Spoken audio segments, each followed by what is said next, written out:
ولا تتبعوا خطوات الشيطان إنه لكم عدو مبين আল্লাহ বলছেন ইয়া আইয়ুহাল্লাযীনা আমানু হে ঈমানদারেরা তোমরা যারা ঈমান এনেছো উদখুলু ফিস-সিলমি কাফা তোমরা পরিপূর্ণভাবে ইসলামের মধ্যে দাখিল হয়ে যাও ওয়ালা তাত্তাবিউ খুতুওয়াতিশ শাইতান শয়তানের পদাঙ্ককে অনুসরণ করো না ইন্নাহু লাকুম আদুউম মুবিন নিশ্চয়ই শয়তান হচ্ছে তোমাদের প্রকাশ্য শত্রু। আল্লাহ বলছেন জীবনের প্রত্যেকটা ক্ষেত্রে প্রত্যেকটা কাজের মধ্যে যে বিধান বা রীতিনীতি অনুসরণ করতে হবে তার নাম কি? ইসলাম। আল্লাহ ঈমানদারদেরকে সম্বোধন করে বলছেন। আবার সূরা আল ইমরানের 102 নম্বর আয়াত আল্লাহ বলছেন ইয়া আইয়ুহাল্লাযীনা আমানুত্তাকুল্লাহ হাক্কা তুকাতিহি ওয়া লা তামুতুন্না ইল্লা ওয়া আনতুম মুসলিমুন। হে ঈমানদারেরা তোমরা যারা বিশ্বাস স্থাপন করেছো ইত্তাকুল্লাহ আল্লাহকে ভয় করো হাক্কা তুকাতিহি যথাযথ ভয় যেমনি ভাবে ভয় করা দরকার। সাবধান ওয়া লা তামুতুন্না ইল্লা ওয়া আনতুম মুসলিমুন পরিপূর্ণ মুসলিম না হয়ে মৃত্যুবরণ করো না। আল্লাহ কিন্তু বলে না ইয়া আইয়ুহাল্লাযীনা কাফারু। আল্লাহ কাদেরকে ডাক দিয়েছেন? ঈমানদারদেরকে। তো ঈমানদারেরা আবার মুসলিম হবে এটা কেমন কথা? তো ঈমানের সম্পর্ক হচ্ছে অন্তরের সাথে, আর ইসলামের সম্পর্ক কিসের সাথে বলেন তো? শরীরের সাথে। ঈমানের সম্পর্ক কিসের সাথে? অন্তরের সাথে। আর ইসলামের সম্পর্ক শরীরের সাথে, অর্থাৎ তাওহীদ, নবুয়ত, রিসালাত, জান্নাত, জাহান্নাম, অদৃশ্য বিষয় এগুলো সম্পর্কে বিশ্বাস রাখাকে কি বলা হয়? ঈমান। এটা সম্পর্ক অন্তরের সাথে। আর ইসলামের সম্পর্ক শরীরের সাথে। ইসলাম হচ্ছে নামাজ, যাকাত, রোজা, হজ, দান, সদকা, সৎ কাজের আদেশ, অসৎ কাজের নিষেধ ইত্যাদি। তো আল্লাহ পাক রব্বুল আলামিনকে যথাযথ ভয় করতে হবে। এই ভয় মানে এই নয় শুধুমাত্র মুখে এই কথা বলা যে আমি আল্লাহকে ভয় করি। একজন একটা কাজ করতে গিয়েছে কয় লাগলে আপনাকে 50,000 টাকাও দিব। সাবধান, টাকা আমার হাতে দিয়ে নাই ড্রয়ারের মধ্যে রাখো, এই টাকা ধরা যাবে না। অর্থাৎ মুখ দিয়ে আল্লাহকে ভয় করছে, কাজের ক্ষেত্রে ঠিকই সে কাজটা করিয়ে নিচ্ছে। এরকম আছে না নাই? সম্মানিত উপস্থিতি, একটা সন্তান যখন তার বাবাকে ভয় করে এর মানে হচ্ছে তার বাবা যেই কাজগুলো পছন্দ করে সে ওই কাজগুলো বেশি বেশি করে, আর যেই কাজগুলো অপছন্দ করে সেই কাজগুলোর ধারে কাছেও কেউ যায় না। তো ঠিক তদ্রুপ আল্লাহ পাক রব্বুল আলামিনকে ভয় করার মানে হচ্ছে আল্লাহ পাক রব্বুল আলামিন যা আদেশ দিয়েছেন সেগুলো মেনে চলা, আর যা থেকে বিরত থাকতে বলেছেন সেগুলো থেকে কি থাকা? বিরত থাকা। তো আজকে আমাদের আলোচনার বিষয়বস্তু ছিল সৎ কাজের আদেশ এবং অসৎ কাজের নিষেধ। এটা বোঝানোর জন্যই এই আলোচনাগুলো করলাম যে সৎ কাজের আদেশ এবং অসৎ কাজের নিষেধ এটা হচ্ছে ইসলাম ধর্মের অন্যতম একটা ফরজ ইবাদত। সূরাতুল আলে ইমরানের 110 নম্বর আয়াত আল্লাহ রাব্বুল আলামিন বলেন কুনতুম খায়রা উম্মাতিন উখরিজাত লিন-নাসি তা'মুরুনা বিল মা'রুফ ওয়া তানহাউনা 'আনিল মুনকারি ওয়া তু'মিনুনা বিল্লাহ। আল্লাহ রাব্বুল আলামিন বলছেন কুনতুম খায়রা উম্মাত তোমরাই হলে সর্বশ্রেষ্ঠ উম্মত, উখরিজাত লিন-নাস তোমাদেরকে বের করা হয়েছে মানুষের কল্যাণের জন্য, তা'মুরুনা বিল মা'রুফ তোমরা মানুষকে সৎ কাজের আদেশ দিবে, ওয়া তানহাউনা আনিল মুনকার সেই সঙ্গে অসৎ কাজ থেকে বাধা প্রদান করবে, ওয়া তু'মিনুনা বিল্লাহ তোমরা আল্লাহর প্রতি বিশ্বাস স্থাপন করবে। কয়টা কাজের কথা বলেছে? তিনটা। এক নম্বর হচ্ছে কি তা'মুরুনা বিল মা'রুফ সৎ কাজের আদেশ দেয়া। দুই নম্বর হচ্ছে কি ওয়া তানহাউনা আনিল মুনকার অসৎ কাজ থেকে বাধা প্রদান করা। তিন নম্বর হচ্ছে ওয়া তু'মিনুনা বিল্লাহ আল্লাহর প্রতি বিশ্বাস স্থাপন করা। প্রথমে আল্লাহ পাক আমাদেরকে শ্রেষ্ঠ বলে ঘোষণা করেছেন, এরপর আল্লাহ পাক ব্যাখ্যা করেছেন কেন তোমরা সর্বশ্রেষ্ঠ উম্মত, তিনটা কারণে। তো এই কাজগুলো আমাদের আগে মূলত নবী রাসূলরা করত।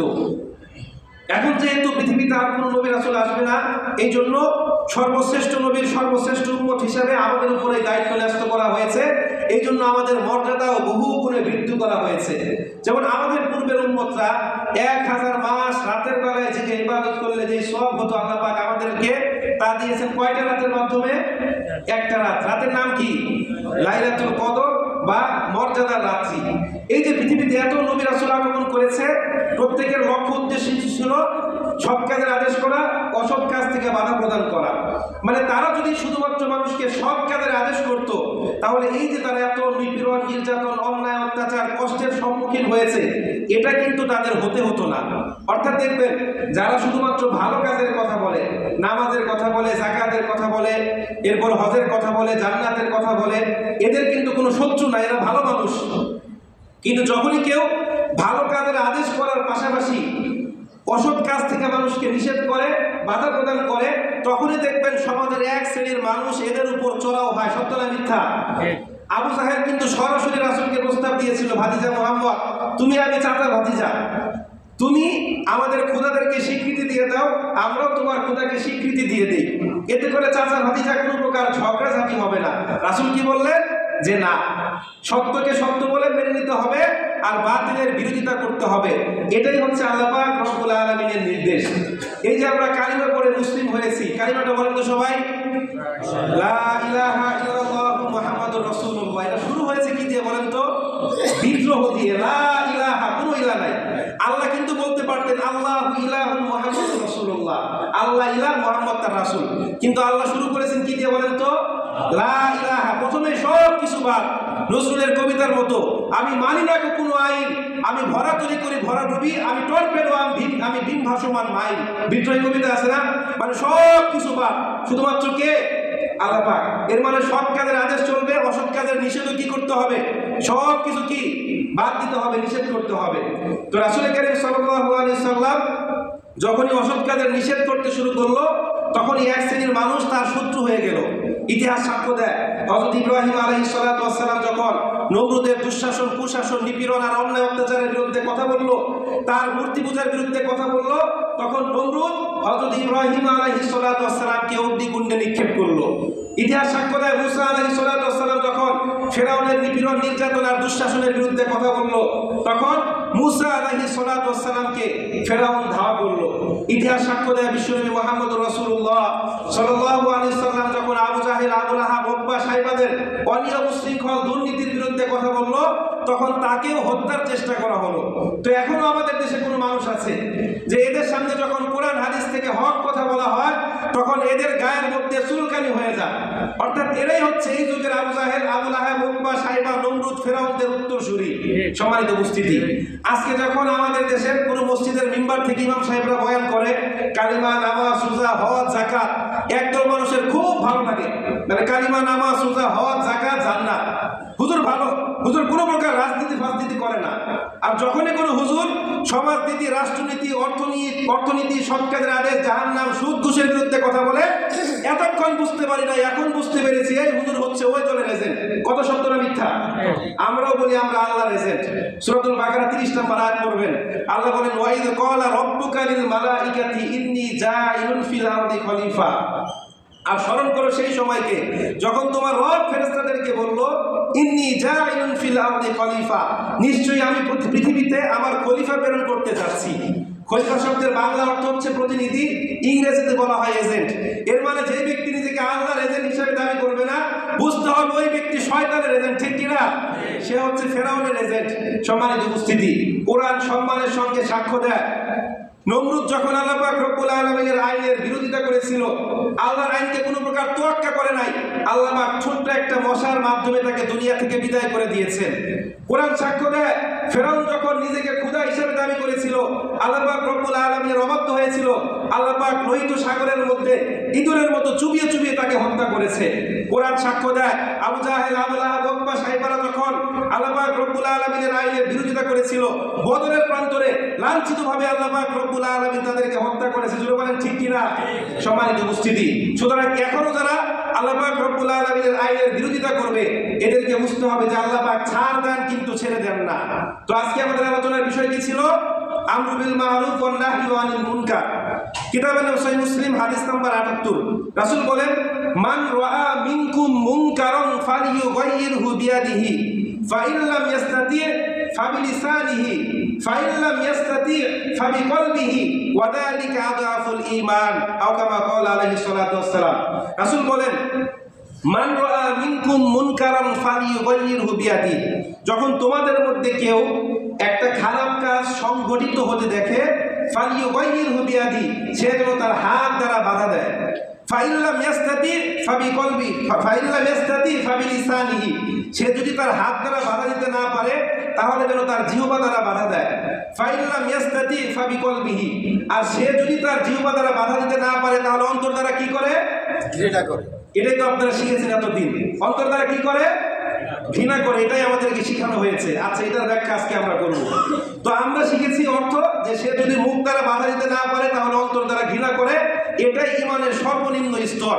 অনেক হাদিসের কিতাবের মধ্যে আমি দেখেছি ঘৃণা করা লেখা আছে। এই জন্য শুরু থেকে আমরা হাতের প্রতিবাদ, মুখের প্রতিবাদ বাদ দিয়ে অন্তর দ্বারা ঘৃণা করতে শুরু করি। মানে রাস্তা দিয়ে আসার সময় একটা দেখলাম অনিয়ম উশৃঙ্খল হচ্ছে, আমরা মনে মনে বললাম শুধু শুধু এদের সঙ্গে কথা বলে ঝামেলায় জড়িয়ে কি লাভ? To the pure all things are pure. নিজে ভালো সব ভালো, ঠিক কিনা? আসলে কি নিজে ভালো হলে সবকিছু ভালো হয়? আপনি পরিষ্কার পরিচ্ছন্ন থাকেন, আপনার বাড়ির আগেরা চারপাশ পরিষ্কার পরিচ্ছন্ন রাখেন, কিন্তু আপনার প্রতিবেশী কিছুটা নোংরা টাইপের, এবং তার বাড়িতে যদি করোনা বা মহামারীর মতো কোনো রোগ বাসা বাঁধে, সেটা কি আপনার বাড়িতে আসবে না? তার বাড়িতে গরু মরলে দুর্গন্ধ আপনার বাড়িতে আসবে না? তাহলে নিজে ভালো হলে সবকিছু কিভাবে ভালো হয়? ধরে আরো একটা উদাহরণ দিই, যে আমাদের মসজিদের মূল গেটের সামনে একটা কুকুর মারা গিয়েছে। রাত 2টায় হার্ট অ্যাটাক করে কুকুরটা মারা গিয়েছে। মুয়াজ্জিন সাহেব ফজরের সময় ঢোকার সময় দেখলো যে কুকুরটা মারা গিয়েছে। সে 5 বার বলল ছি ছি ছি, কুকুরটা মরার আর জায়গা পেল না, অন্তর দ্বারা ঘৃণা করলো। এটা দেখে মসজিদে চলে আসলো, আজান দিল। আমি ইমাম সাহেব আমিও দেখলাম, খাদেমরা দেখলো, মসজিদের মুসল্লিরা দেখলো, সবাই 100 বার করে ঘৃণা প্রকাশ করলো, ছি ছি, কুকুরটার মরার জায়গা পেল না। আল্লাহ পাক বললো এতগুলো পাক্কা ইমানদার সবাই অন্তর দ্বারা ঘৃণা করলো, অতএব কুকুরের শরীর থেকে এখন গোলাপ ফুলের সুঘ্রাণ বের হবে, ঠিক কিনা? জুমার দিন আসরের সময় মুয়াজ্জিন সাহেব ঘোষণা দিল, ভাই সাহেব, আমবাগান মসজিদে একটা কুকুর মারা গিয়েছে, আসেন সবাই মিলে সম্মিলিত মুনাজাত করি যাতে কুকুরের শরীর দিয়ে কোনো প্রকার দুর্গন্ধ বের না হয়। তো আল্লাহ পাক বলবে, যাও ফেরেশতারা কুকুরের শরীর দিয়ে গোলাপ ফুলের সুঘ্রাণ বের করে দাও, ঠিক কিনা? আল্লাহ বলছে না, এইরকম চালাকি দিয়ে কাজ হবে না। মসজিদের গেটে কুকুর মারা গিয়েছে, আপনি সরান। আপনি না পারলে খাদেমদেরকে বলেন, খাদেমরা না পারলে এর লোকদের বলবে, তারা না পারলে সিটি কর্পোরেশনের লোকদেরকে বলবে। অর্থাৎ যাদেরকে ধরালে কুকুর এখান থেকে সরবে তাদেরকেই ধরতে হবে। যদি বলেন ঠিক কিনা? আর নয়তো কুকুর এখানে থাকলে এটা পচবে, এটা থেকে দুর্গন্ধ সৃষ্টি হবে এবং আস্তে আস্তে মানুষের মসজিদে আসা বন্ধ হবে, ঠিক কিনা? সম্মানিত উপস্থিতি, আজকে আমরা কি করি? কোনো একটা অন্যায় দেখার পর প্রথম থেকে হাতের প্রতিবাদ, মুখের প্রতিবাদ বাদ দিয়ে অন্তর দিয়ে ঘৃণা করতে শুরু করি। ওই যে হাদিসে শিখেছি যে অন্তর দ্বারা ঘৃণা করা, আসলে এটা হচ্ছে একটা ভুল ব্যাখ্যা। সম্মানিত উপস্থিতি, আপনি মসজিদে আসার সময় দেখলেন আমাদের আমবাগান পার্কের সামনে একটা ছেলে মেয়ে হাত ধরে ঘোরাঘুরি করছে। এখন আপনি বললেন শুধু শুধু এদের সঙ্গে তর্কে জড়াতে যাবে কে? আল্লাহ তুমি এদেরকে হেদায়েত দিয়ে দাও। মানে আপনি দোয়া করবেন আল্লাহ হেদায়েত দিয়ে দিবে। হ্যাঁ, আপনি তো মুস্তাজাব দোয়া, মানে দোয়া করলে আল্লাহ তারা সঙ্গে সঙ্গে কবুল করে নিবে, তাই তো? বরং এইরকম 2-4টা আমার আপনার ঘরে জন্ম দিয়ে আমার আপনার ঘাড়ের মধ্যে ইনজেকশন দিবে। এরকম অনেক দেখেছি। বাবা নামাজি, মা নামাজি, ছেলে মেয়েদেরকে সময় মতো শাসন করে নাই, এখন বাবা মার ঘাড়ের উপর উঠে ইনজেকশন দেয়। আমাদের কাছে এসে বলে, হুজুর সন্তানটা, ছেলেটা নেশা করে, বাজে ছেলেদের সঙ্গে ঘোরাফেরা করে, মেয়েটা মান সম্মান কোনো কিছুই রাখছে না, এমন একটা দোয়া শিখিয়ে দেন যাতে করে আমার মেয়ে ঘর থেকে বের না হয়। এমন একটা দোয়া করে দেন যাতে করে আমার ছেলে ঘাড় নিচু করে সারাদিন মসজিদের মধ্যে পড়ে থাকে। বলেন তো এরকম কোনো দোয়া আছে? এরকম কোনো দোয়া যদি থাকতো, রাসূল কি মার খাওয়ার জন্য তায়েফে যেতেন? হেরা গুহা থেকে দোয়া করতেন, আল্লাহ সবাইকে হেদায়েত দিয়ে দাও, বলতেন, করতেন কিনা বলেন তো? আমরা কি রাসূলের চাইতে বেশি নিষ্পাপ কেউ এখানে আছি? সম্মানিত উপস্থিতি, তো একটা অন্যায় দেখে কি করতে হবে? প্রথম কাজ কি? হাত দ্বারা প্রতিহত করা। আর আমরা প্রথম থেকে হাতের প্রতিবাদ, মুখের প্রতিবাদ বাদ দিয়ে অন্তর দ্বারা ঘৃণা করতে শুরু করি। সম্মানিত উপস্থিতি, হাদিসে বলা হয়েছে ওয়াদালিকা আদাফুল ঈমান, এটাই ঈমানের সর্বনিম্ন স্তর। মানে কি? ওই যে আমরা প্রথমে পড়েছি, মান রাআ মিনকুম মুনকারান ফালিয়ুগাইয়িরহু বিয়াদি, যখন তোমাদের মধ্যে কেউ একটা খারাপ কাজ দেখে তখন সে যেন গায়্যারা, গায়্যিরু শব্দের অর্থ হচ্ছে পরিবর্তন করা, বিয়াদিহি হাত দ্বারা। এই গায়্যারা শব্দটাই মূলত অন্তরকে ইন্ডিকেট করছে। অর্থাৎ আপনি হাত দ্বারা পরিবর্তন করতে পারছেন না, মুখ দ্বারা পরিবর্তনের চেষ্টা করবেন। মুখ দ্বারা পরিবর্তন করতে পারছেন না, অন্তর দ্বারা চিন্তা করবেন কিভাবে এটা পরিবর্তন করা যায়। অন্তর দ্বারা ঘৃণা করা নয়।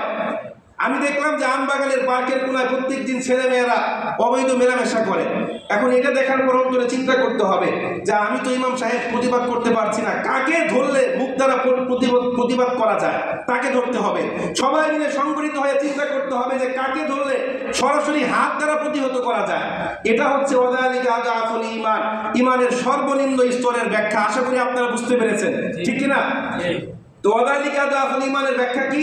অন্তর দ্বারা ঘৃণা করা না, অন্তর দ্বারা পরিবর্তনের চেষ্টা করা। বলেন তো, অন্তর দ্বারা পরিবর্তনের চেষ্টা করা।